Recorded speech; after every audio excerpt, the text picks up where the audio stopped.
The silent epidemic of modern loneliness, how it's rewiring your brain and killing you slowly. Have you ever felt alone, not just physically, but emotionally isolated? Like no one really sees or understands you? You're not the only one. In fact, more people are feeling this way than ever before, and it's quietly becoming one of the most dangerous threats to human health in the 21st century. Loneliness is no longer just a sad emotional state. It's a silent epidemic that is changing our brains, weakening our immune systems, increasing our risk of chronic diseases, and shortening our lives. And the worst part? Many people suffering from loneliness don't even realize it's killing them slowly. So, what exactly is happening inside the brain and body when we feel lonely? And more importantly, what can we actually do about it? Let's break it down with neuroscience, psychology, and real solutions. Subscribe to the channel for more videos. Like and comment. Part 1. Why modern loneliness is so dangerous. First, we need to understand something very important. Loneliness is not the same as being alone. You can be alone and feel peaceful, and you can be surrounded by people and still feel incredibly lonely.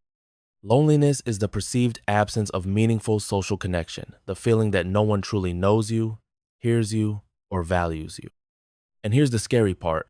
This kind of loneliness is biologically toxic. According to research published in journals like Nature, Neuroscience, and The Lancet, loneliness increases your risk of dementia by up to 40%, heart disease by 29%, stroke by 32%, premature death by as much as 50% worse than smoking 15 cigarettes a day. But why is this happening? Let's explore what's happening in your brain when you're lonely. Part 2. What loneliness does to your brain. The human brain is wired for connection. For hundreds of thousands of years, our ancestors survived in tribes. Being alone meant danger, so our brains evolved to treat loneliness like a threat. When you feel socially disconnected, your amygdala, the brain's threat detection system, becomes overactive. This leads to increased anxiety, chronic stress hormone release, especially cortisol, hypervigilance, meaning you start interpreting neutral or even friendly signals as hostile. Over time, these changes physically reshape your brain. Neuroscientists have observed that chronic loneliness shrinks the hippocampus, the area related to memory and emotional regulation, disrupts dopamine and serotonin balance, leading to depression, weakens the prefrontal cortex, reducing decision-making and impulse control. Loneliness literally rewires your brain to expect rejection, to fear connection, and to feel more isolated even when people around you try to reach out. It's a vicious cycle. The more lonely you feel, the harder it becomes to trust and connect. This leads to social withdrawal, which leads to more loneliness. Part 3. The hidden sources of loneliness in modern life.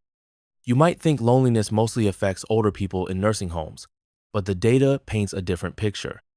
Today, loneliness is skyrocketing across all age groups, especially among young adults and middle-aged men. So what's changed? Here are 5 major contributors to the modern loneliness epidemic.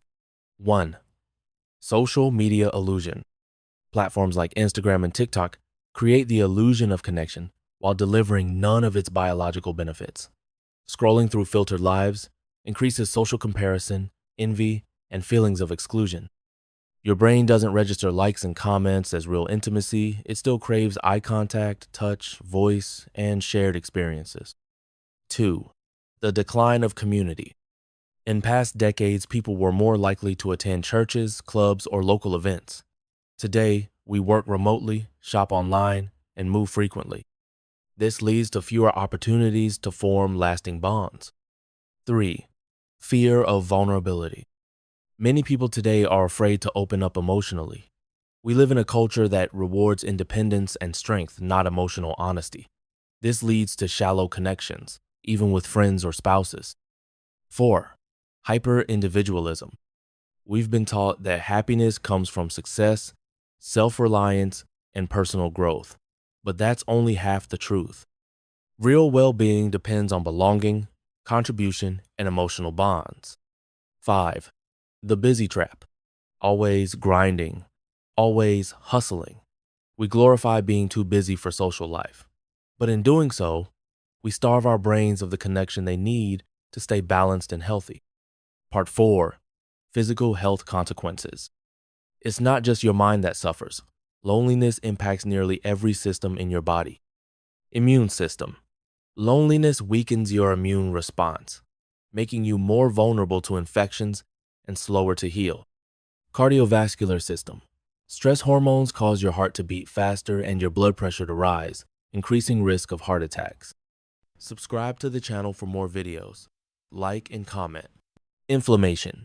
Chronic loneliness causes low-grade inflammation throughout your body, a major factor in diseases like diabetes, Alzheimer's, and even cancer. In short, loneliness is not just a mental problem. It's a full-body health crisis.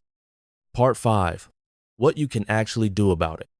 Now the most important part. What does science suggest we do? Let's break it down into 7 practical, neuroscience-backed solutions you can apply starting today. 1. Prioritize real-world social interactions.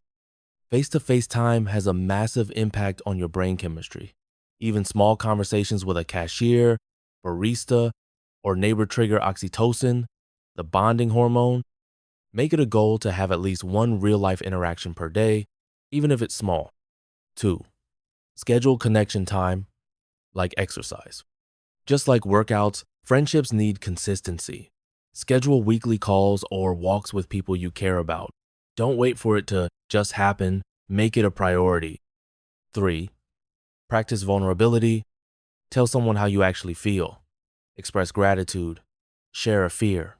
Vulnerability builds trust and creates deeper bonds.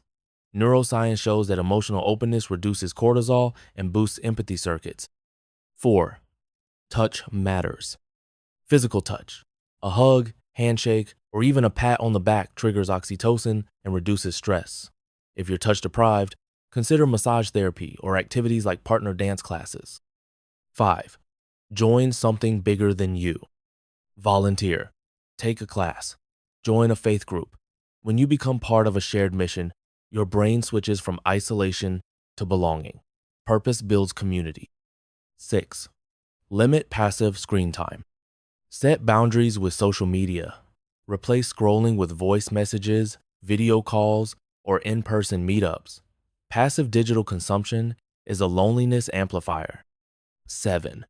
Talk to a therapist or counselor. Chronic loneliness is often tied to past trauma or social anxiety.